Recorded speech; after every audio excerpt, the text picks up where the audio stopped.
A growing scandal involving Prince Harry and his last in her showcase event. Invictus was Meghan, whether it was in Vancouver. Therefore, played her in a very British scandal. There's an irony here that Harry is spending millions of dollars taking the Daily Mail to court and... What happens when the charity that once symbolized hope for wounded veterans suddenly becomes the center of growing controversy? 4 years, the Invictus Games stood as one of Prince Harry's greatest achievements. It was created to honor injured and recovering service members from around the world, earning admiration for giving veterans a platform to inspire millions. But today, that legacy is facing intense public scrutiny. Royal commentators, journalists, and online investigators are asking difficult questions, not only about the games themselves, but also about how the event has evolved over the years. At the same time, another royal controversy has been making headlines. Reports suggest Meghan Markle was disappointed by how Prince Harry's recent visit to Britain unfolded, particularly after discussions surrounding accommodation and his relationship with Buckingham Palace once again dominated the news cycle. But those headlines were quickly overshadowed by something even bigger. Attention shifted to the staggering cost of the most recent Invictus Games held in Vancouver and Whistler. According to publicly reported figures, the event brought together more than 500 competitors from over 20 countries, with total costs estimated at more than 63 million Canadian dollars. That number immediately sparked debate. Many supporters pointed out that hosting a large international sporting event for wounded veterans naturally requires significant resources. Others questioned whether the spending accurately reflected the size of the competition. The discussion intensified when several commentators began comparing the event's budget with similar international competitions for military veterans. Then came another twist. Royal author Tom Bower, who has written extensively about Prince Harry and Meghan Markle, offered one of his strongest criticisms yet. According to Bower, the public focus surrounding recent Invictus Games has gradually shifted away from the competitors themselves and increasingly toward the Duke and Duchess of Sussex. His comments quickly fueled debate across both traditional media and social platforms. Supporters rejected that interpretation, arguing that Harry's presence naturally attracts worldwide attention to the Games and ultimately benefits the athletes by increasing public awareness. Critics, however, saw things differently. They argued that media coverage often concentrated more heavily on celebrity appearances, fashion, and royal headlines than on the remarkable stories of the wounded servicemen and women competing. That disagreement has become one of the central debates surrounding the modern Invictus Games. Meanwhile, commentators also questioned Prince Harry's broader public image. Some argued that after stepping away from royal duties, many of Harry's highest-profile projects have remained closely connected to stories about the royal family rather than entirely new achievements. Others countered that Harry continues to dedicate significant time to charitable work, mental health advocacy, and veterans' causes, making it unfair to judge his entire public role through the lens of family disagreements. As these competing narratives continue, one thing has become increasingly clear. The Invictus Games are no longer viewed simply as an international sporting competition. They have become part of a much larger conversation about Prince Harry's post-royal life, his public reputation, and the future direction of the Sussex brand. And according to Tom Bower, the questions surrounding the Games were only beginning. He believes the financial figures, organizational decisions, and growing public scrutiny could lead to an even bigger debate in the months ahead. Whether those concerns ultimately prove justified remains to be seen. But with new reports continuing to emerge, the spotlight on Prince Harry's signature charity project has never been brighter. And as investigators, journalists, and royal commentators continue examining the details, the next chapter of this story may raise even more questions than answers. Questions about the overall cost of the Invictus Games weren't enough. Another issue soon became the center of attention. This time, it wasn't about the competition itself. It was about who the cameras were following. According to royal author Tom Bower, the focus of the Games has gradually shifted over the years. Instead of headlines celebrating the courage and determination of wounded veterans, he argues that media attention increasingly revolves around Prince Harry and Meghan Markle. That claim has sparked fierce debate. Supporters of the Sussexes argue that their global profile naturally attracts media coverage, bringing valuable attention to the Invictus Games and helping raise awareness for injured service members around the world. Critics, however, see a different picture. They believe many news reports place more emphasis on celebrity appearances, fashion, and royal drama than on the remarkable achievements of the competitors themselves. Whether that criticism is fair remains a matter of opinion. But one thing is undeniable. The conversation surrounding the Invictus Games has become far more complicated than anyone could have imagined when Prince Harry launched the event back in 2014. Tom Bauer goes even further. He argues that after several commercial ventures failed to meet expectations, the Games became one of the few international events where Harry and Meghan could still command worldwide headlines. That assessment has been strongly disputed by the couple's supporters, but it continues to fuel discussion among royal commentators. At the same time, another contradiction has caught the attention of critics. Prince Harry has repeatedly spoken about the importance of privacy and has taken legal action against sections of the media over alleged intrusions into his personal life. Yet some commentators argue that many of his highest-profile commercial projects, including television interviews, documentaries, and his memoir, also involved sharing deeply personal stories about the royal family. To critics, that creates an uncomfortable contrast. Supporters respond that Harry has every right to tell his own story and explain his personal experiences, particularly if he believes doing so serves an important purpose. The debate remains deeply divided. Meanwhile, attention returned to the Games themselves. Some former officials and commentators have questioned whether the growing celebrity focus has unintentionally overshadowed the veterans the competition was originally created to honor.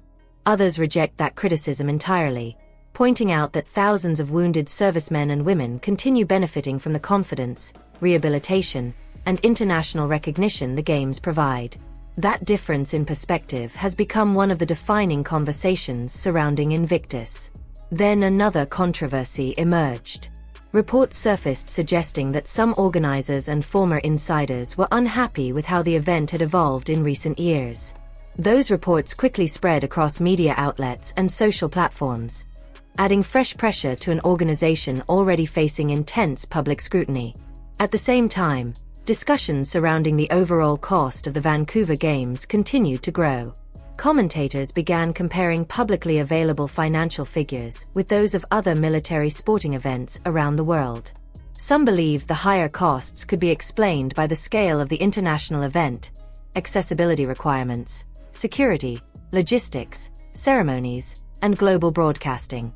Others argued that greater transparency would help answer lingering public questions. As those discussions intensified, independent online researchers also began reviewing publicly available budgets, financial reports, and government documents in an effort to better understand how the funding had been allocated. Their findings became the subject of countless online debates. Some believed they had uncovered inconsistencies. Others argued that large international events often involve complex financial structures that cannot be judged by headline figures alone. Whatever the explanation, one fact remained clear. The financial side of the Invictus Games had become almost as widely discussed as the inspiring stories of the veterans competing in them. And according to Tom Bauer, the biggest questions were still waiting to be asked. Because once investigators started examining the published financial records in greater detail, an entirely new controversy began to unfold. One that would shift attention away from royal headlines and directly toward the numbers themselves. As the debate surrounding the Invictus Games continued to intensify, attention shifted away from headlines and towards something much harder to ignore, the financial records. For many observers, this became the moment where speculation gave way to scrutiny. Independent researchers, journalists, and royal commentators began examining publicly available budgets, government reports, and charity filings, hoping to better understand how such a large international event was funded. The questions came quickly. Why had the overall budget increased so dramatically compared with previous editions of the Games? How did the reported costs compare with similar sporting events for injured veterans? And perhaps most importantly, how was every dollar being spent? One independent analyst with a background in finance decided to examine the published figures line by line. Rather than relying on rumors or social media speculation, she compared accommodation costs, transportation, catering, staffing, ceremonies, broadcasting, and operational expenses using publicly available information. Her conclusion surprised many people.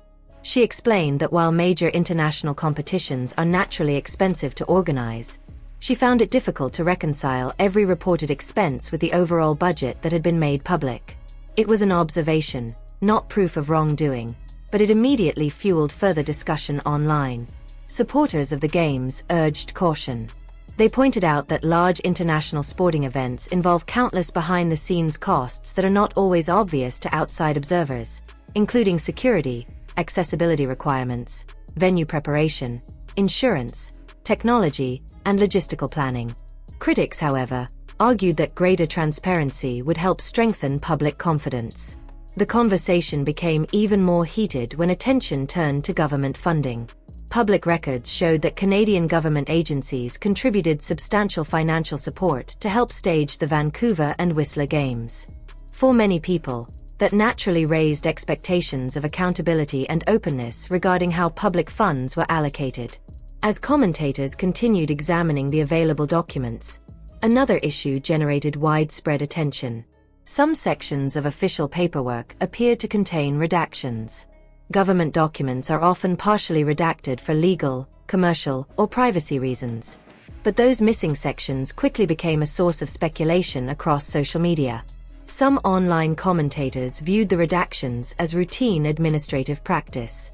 Others questioned whether additional financial details should eventually be made public.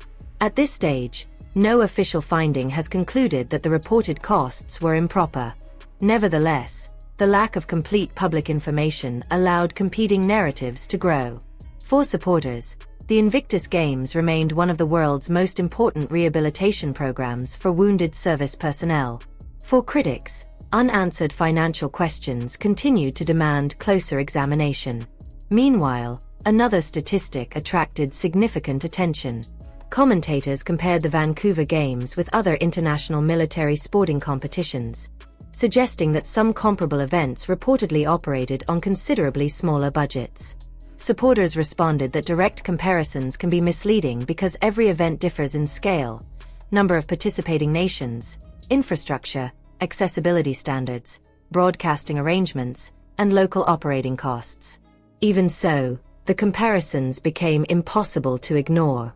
Every new figure generated another round of public debate. Every newly released document inspired fresh analysis.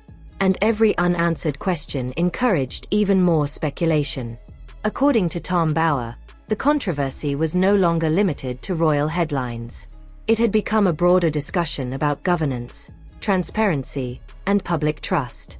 Whether those concerns ultimately prove justified remains a matter for evidence, not opinion. But one thing had become increasingly clear. The spotlight surrounding Prince Harry's signature charitable legacy was brighter than ever before.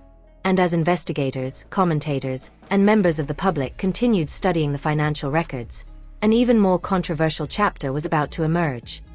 One involving charity accounts, executive spending, and questions that many believed still deserved answers. As more financial documents entered the public conversation, the debate surrounding the Invictus Games became increasingly intense. This time, the focus wasn't on headlines or public appearances. It was on the charity's financial records. Commentators began examining annual filings, budget summaries, and publicly available reports, searching for answers to questions that had been circulating for months. One figure, in particular, immediately caught people's attention. According to publicly available charity accounts, direct grants provided to veterans organizations reportedly declined significantly during one reporting period. For critics, that statistic became a major talking point. They questioned why financial support to outside veteran organizations appeared to decrease while the organization itself continued managing large-scale international events. Supporters offered a different perspective. They argued that direct grants represent only one part of the foundation's charitable work. Organizing rehabilitation programs, adaptive sports competitions, staff support, medical services, logistics, and international events also fall within its charitable mission and require substantial funding. In other words, they believe grant totals alone do not tell the complete story. Even so, public curiosity continued growing. Another detail soon attracted attention. Financial statements indicated that the foundation's reserves had increased during the same period. To some observers, maintaining larger financial reserves represented responsible long-term planning, helping protect future events from unexpected financial challenges. Others questioned whether additional funds could have been directed toward veterans sooner. Neither interpretation has been officially confirmed as the definitive explanation. But the discussion continued to gain momentum. Then another issue entered the conversation. Several commentators pointed to increases in executive salaries, administrative expenses, and legal costs shown within publicly filed reports. For critics, those numbers deserved closer examination. Supporters responded that international charities often require experienced leadership, legal advisors, financial specialists, compliance officers, and operational staff to manage organizations operating across multiple countries. Higher administrative costs, they argued, do not automatically indicate wrongdoing. Still, the comparisons fueled fresh online debate. One particular payment referenced within public filings also generated questions. Reports noted a payment made to a US-based company whose purpose was not immediately obvious from the available documents. Some commentators interpreted the lack of detail as concerning. Others cautioned that accounting records often summarize vendor payments without fully describing every contractual service provided. Importantly, no official investigation has concluded that the payment was improper. Nevertheless, the unanswered questions continued circulating across news outlets and social media. At the same time, financial analysts emphasized another important point. Reading charity accounts is rarely straightforward. Deferred income, restricted funding, multi-year grants, sponsorship agreements, and event planning costs can create financial statements that appear confusing without understanding non-profit accounting practices. That reminder helped bring additional balance to the discussion. Even so, public confidence often depends as much on transparency as it does on the numbers themselves. The more questions people asked, the greater the demand became for clear explanations.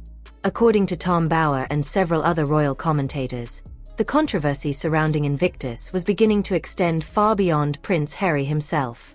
What started as debate over public appearances had evolved into broader conversations about governance, financial accountability, and organizational transparency.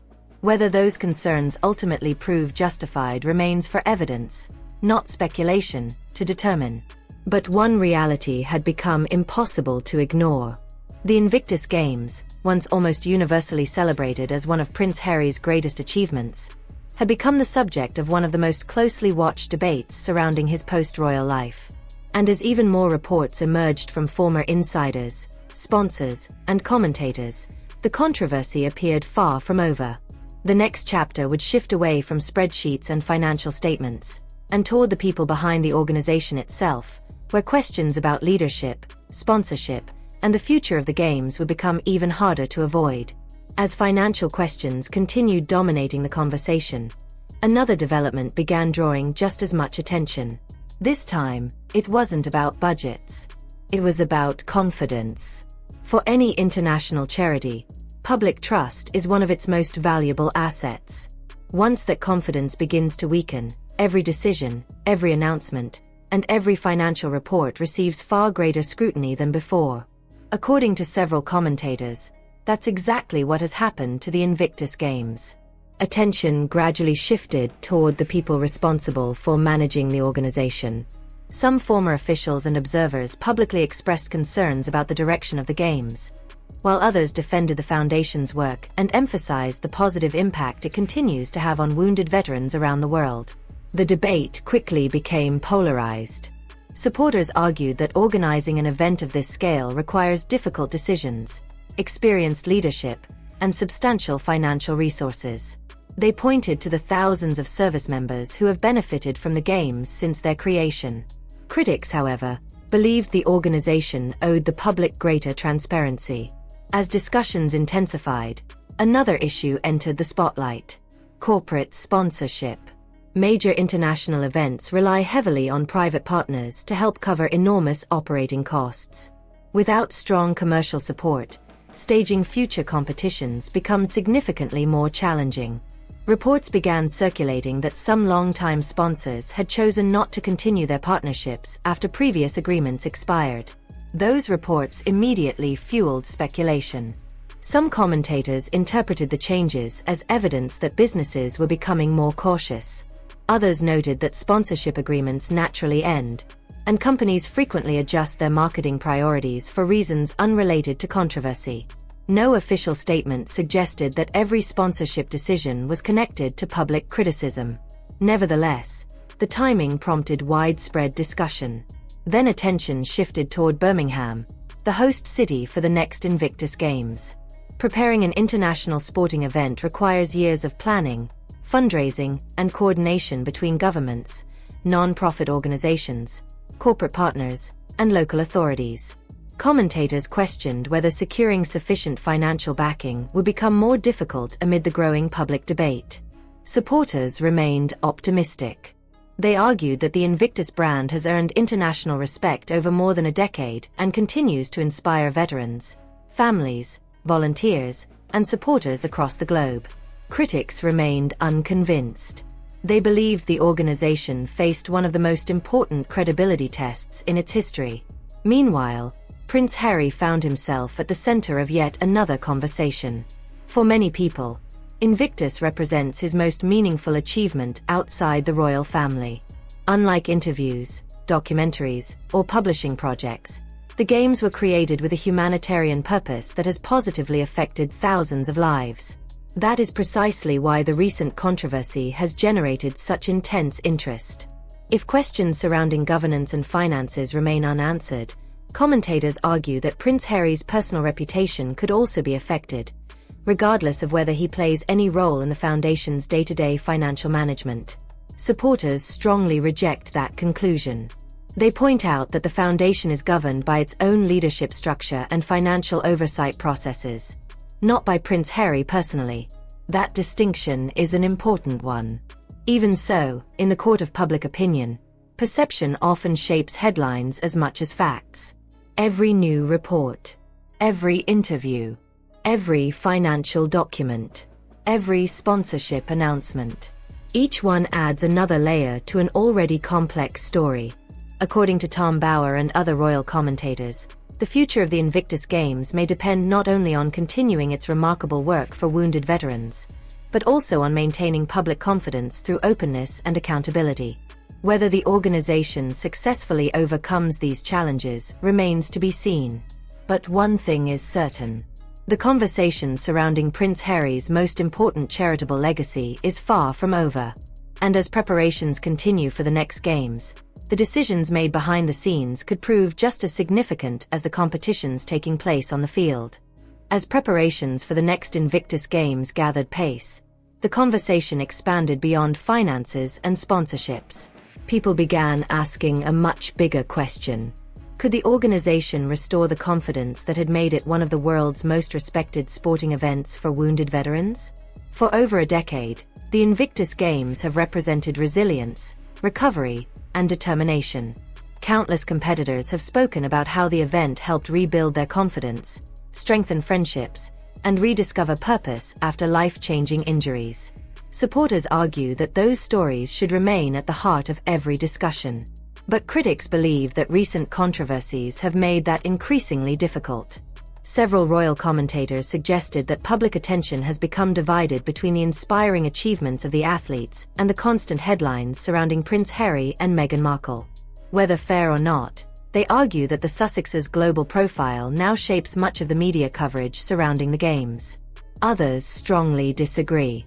They believe Harry's international recognition is precisely what allows the Invictus Games to reach millions of people who might otherwise never hear about the competitors' remarkable journeys. It's a debate with no easy answer. Then another challenge entered the spotlight: fundraising.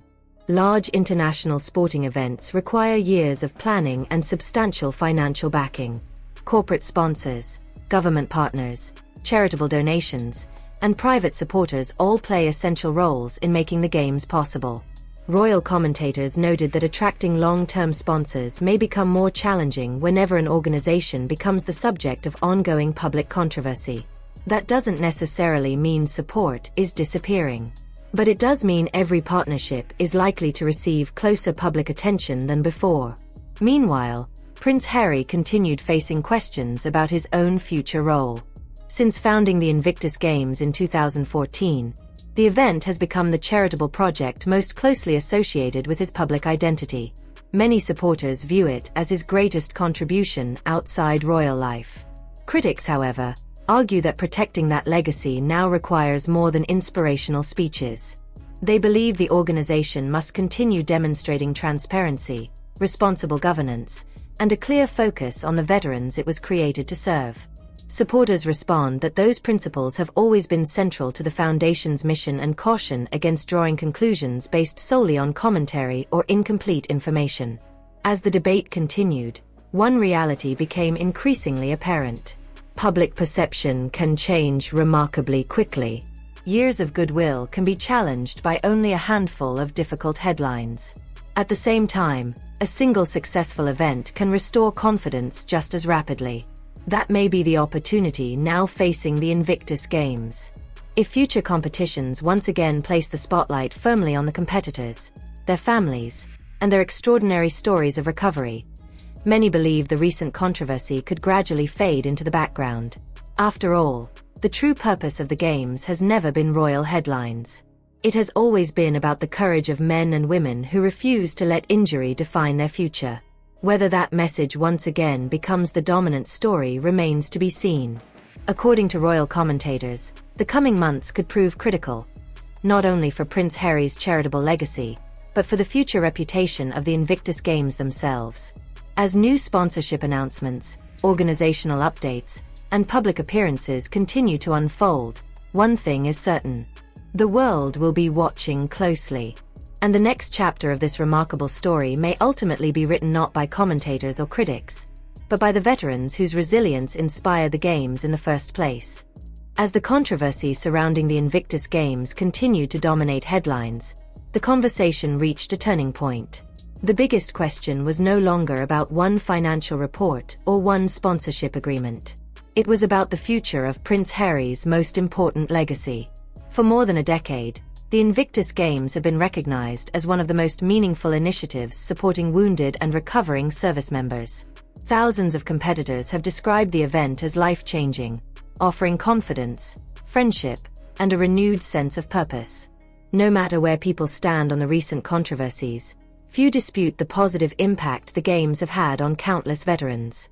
That is exactly why recent criticism has attracted so much attention. Many commentators argue that an organization built on trust must be willing to answer difficult questions whenever they arise. They believe greater transparency can only strengthen public confidence and reassure supporters that every decision is being made in the best interests of the athletes. Others caution against allowing speculation to overshadow years of proven achievements. They point out that headlines often focus on controversy because it attracts attention, while the daily work of volunteers, medical teams, coaches, and competitors rarely receives the same level of coverage. Somewhere between those two perspectives lies the challenge facing the Foundation today. As preparations continue for future games, the organization has an opportunity to shift the conversation back to what made Invictus so respected in the first place.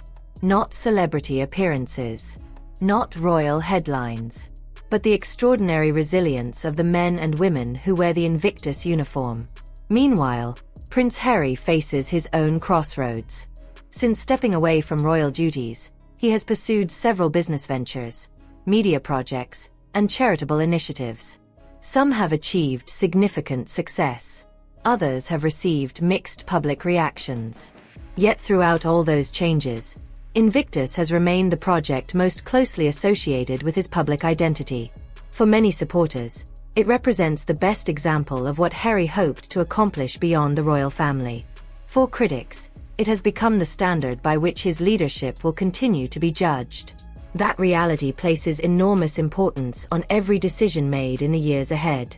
Every announcement, every sponsorship agreement, every financial report, every future games. Each one has the potential either to rebuild confidence or invite fresh scrutiny. Royal commentators believe the next chapter will be especially important as Birmingham prepares to host the Games.